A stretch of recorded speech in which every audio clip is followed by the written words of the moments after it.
தமிழ்நாடு சட்டப்பேரவை கூட்டத்தொடர் ஜூன் 29ஆம் தேதி வரை நடைபெறும் என அறிவிப்பு. காலை 10 மணிக்கு பதில் 9:30 மணிக்கே பேரவை தொடங்கும் என அலுவல் ஆய்வுக் கூட்டத்தில் முடிவு.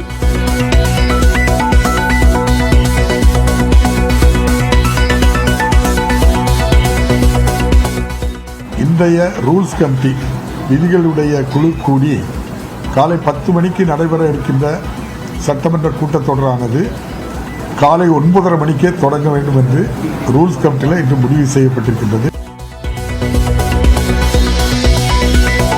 4வது முறையாக ஆந்திர முதலமைச்சராக பதவியேற்றார் சந்திரபாபு நாயுடு.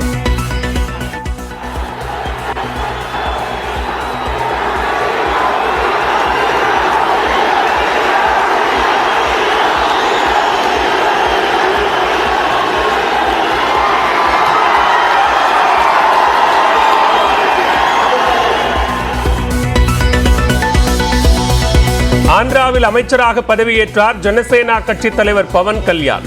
அண்ணன் சிரஞ்சீவி காலில் விழுந்து ஆசி பெற்றார்.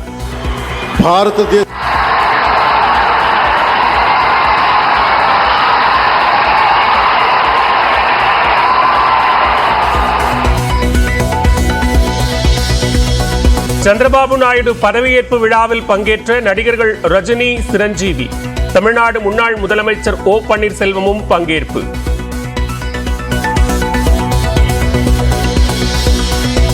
சந்திரபாபு நாயுடு பதவியேற்பு விழா மேடையில் தமிழிசையை கண்டித்த அமித்ஷா. தமிழிசையின் விளக்கத்தையும் ஏற்க மறுப்பு.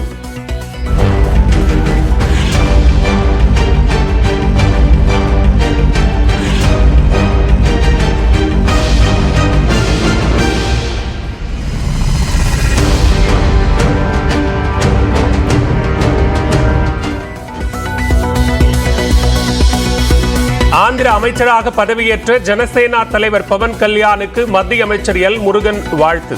பவன் கல்யாணை துணை முதலமைச்சர் என குறிப்பிட்டும் எக்ஸ் பக்கத்தில் பதிவு.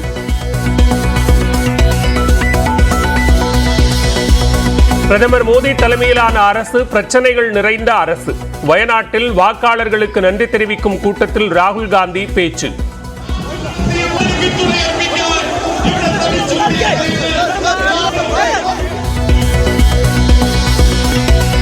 மண்ணுயிர் காத்து மண்ணுயிர் காப்போம் திட்டத்தை தொடங்கி வைத்த முதலமைச்சர் ஸ்டாலின். உழவர் நலத்துறை சார்பில் மானிய விலையில் விவசாயிகளுக்கு டிராக்டர் உள்ளிட்ட பொருட்கள் விநியோகம்.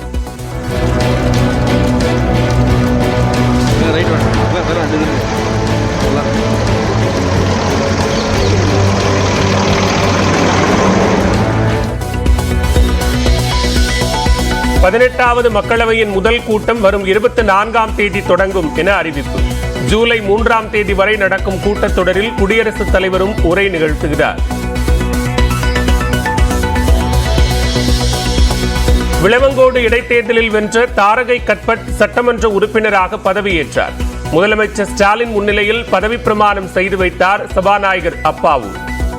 தாரகை கட்பட் எனும் நான் சட்ட முறைப்படி நிறுவப்பெற்றுள்ள இந்திய அரசமைப்பு சட்டத்தில் உண்மையான நம்பிக்கையும் பற்றுறுதியும் கொண்டிருப்பேன் என்றும் இந்திய நாட்டின் இறையாண்மையை ஒருமைப்பாட்டையும் நிலைநிறுத்துவேன் என்றும் நான் மேற்கொள்ள இருக்கும் கடமையை நேர்மையுடன் நிறைவேற்றுவேன் என்றும் கடவுள் அறிய உறுதி கூறுகிறேன்.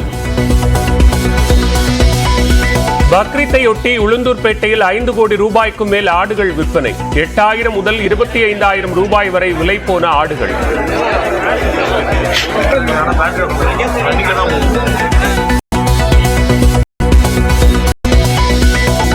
இடைத்தேர்தல் விக்கிரவாணி படைகள் சோதனை. 23 கிலோ வெள்ளி கொலுசுகள் பறிமுதல்.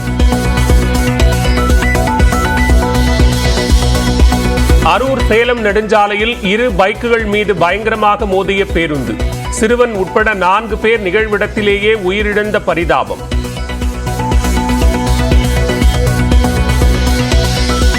தமிழ்நாடு அரசு பராமரிக்கும் கிழக்கு கடற்கரை சாலையின் கட்டணம் அதிகரிக்கிறது.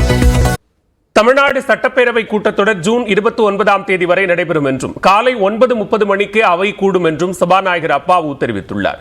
தமிழ்நாடு சட்டப்பேரவையின் நடப்பாண்டிற்கான முதல் கூட்டத்தொடர் கடந்த பிப்ரவரி மாதம் 12ஆம் தேதி தொடங்கியது. இதில் பட்ஜெட் தாக்கல் செய்யப்பட்ட நிலையில் நிதிநிலை அறிக்கை தொடர்பான விவாதம் கடந்த பிப்ரவரி 22ஆம் தேதி வரை நடைபெற்றது. ஆனால் மக்களவை தேர்தல் தேதி அறிவிக்கப்பட்டதால் துறை ரீதியிலான மானிய கோரிக்கைகள் குறித்த விவாதம் நடைபெறவில்லை. இந்நிலையில் தமிழ்நாடு சட்டப்பேரவை கூட்டத்தொடர் வரும் 20ஆம் தேதி தொடங்கும் என்று சபாநாயகர் அப்பாவு தெரிவித்தார். மேலும் ஜூன் 29ஆம் தேதி வரை சட்டப்பேரவை நடைபெறும் என்றும் காலை 10 மணிக்கு பதிலாக 9:30 மணிக்கே அவை கூடும் என்றும் அப்பாவு தெரிவித்தார். காலை 10 மணிக்கு நடைபெற இருக்கின்ற சட்டமன்ற கூட்டத்தொடரானது காலை 9:30 மணிக்கே தொடங்க வேண்டும் என்று ரூல்ஸ் கமிட்டியில் இன்று முடிவு செய்யப்பட்டிருக்கின்றது. அதன் அடிப்படையில் அந்த தீர்மானமானது ரூல்ஸ் கமிட்டியில் எடுக்கப்பட்ட முடிவு குறித்த தீர்மானம் 21ஆம் தேதி சட்டமன்றத்தில் கொண்டு வந்து நிறைவேற்றப்பட்ட பின் 22ஆம் தேதி முதல் தொடர்ந்து ஞாயிற்றுக்கிழமை அல்லாத நாட்களில் 29ஆம் தேதி வரை தொடர்ந்து நடைபெறும்.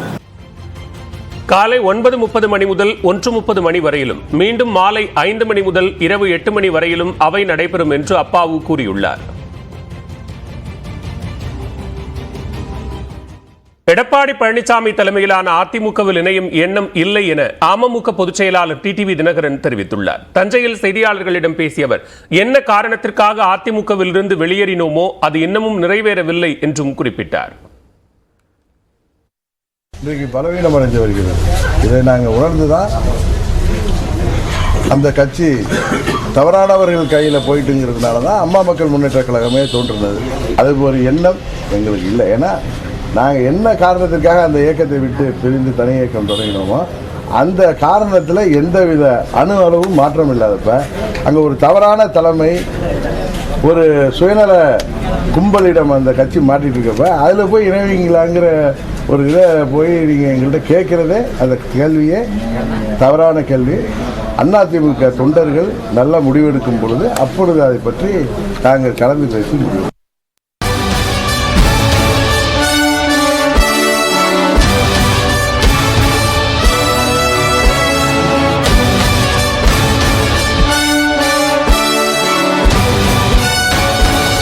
నారా చంద్రబాబు నాయుడు అనే నేను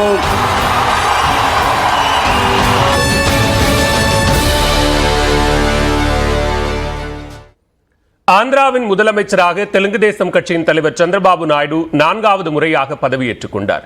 ஆந்திராவில் 175 தொகுதிகளுக்கு நடைபெற்ற சட்டப்பேரவைத் தேர்தலில் தேசிய ஜனநாயக கூட்டணி 164 இடங்களை கைப்பற்றி இதில் 31 இடங்களிலும் வெற்றி வாகை சூடின. இதனைத் தொடர்ந்து தெலுங்கு தேசம் கட்சியின் தலைவர் சந்திரபாபு நாயுடு முதலமைச்சராக ஒருமனதாக தேர்வு செய்யப்பட்டார். இந்நிலையில் விஜயவாடாவில் பிரம்மாண்டமாக ஏற்பாடு செய்யப்பட்ட பதவியேற்பு விழாவில் பிரதமர் நரேந்திர மோடி, உள்துறை அமைச்சர் அமித்ஷா, நடிகர் ரஜினிகாந்த் நாயுடுவிற்கு முதலமைச்சராக பதவி பிரமாணம் செய்து வைத்தார்.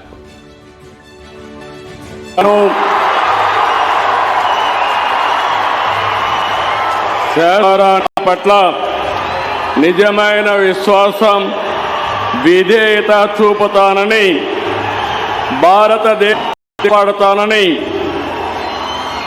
ఆంధ్రప్రదేశ్ రాష్ట్ర ముఖ్యమంత్రిగా முதலமைச்சராக பதவியேற்ற சந்திரபாபு நாயுடுவிற்கு பிரதமர் நரேந்திர மோடி ஆர தழுவி வாழ்த்து தெரிவித்தார்.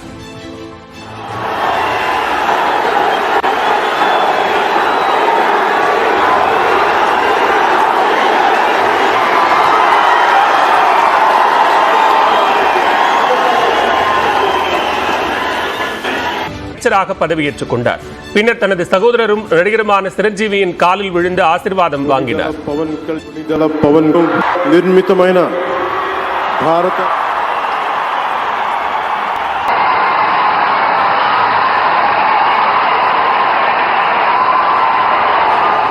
பின்னருக்கு ஆந்திர ஆளுநர் அப்துல் ரசீத் பதவி பிரமாணம் செய்து வைத்தார். சந்திரபாபு நாயுடுவின் அமைச்சரவையில் கட்சியும் இந்த விழாவில் பங்கேற்ற பிரதமர் மோடி சிரஞ்சீவி மற்றும் பவன் கல்யாணை ஆர தழுவி வாழ்த்து தெரிவித்தார். மேலும் பதவியேற்றுள்ள சந்திரபாபு நாயுடுவுக்கு தமிழ்நாடு முதலமைச்சர் மு க ஸ்டாலின் வாழ்த்து தெரிவித்துள்ளார். இரு மாநிலங்களின் முன்னேற்றத்திற்கான ஒத்துழைப்பை விரும்புவதாகவும் மு க ஸ்டாலின் தெரிவித்துள்ளார்.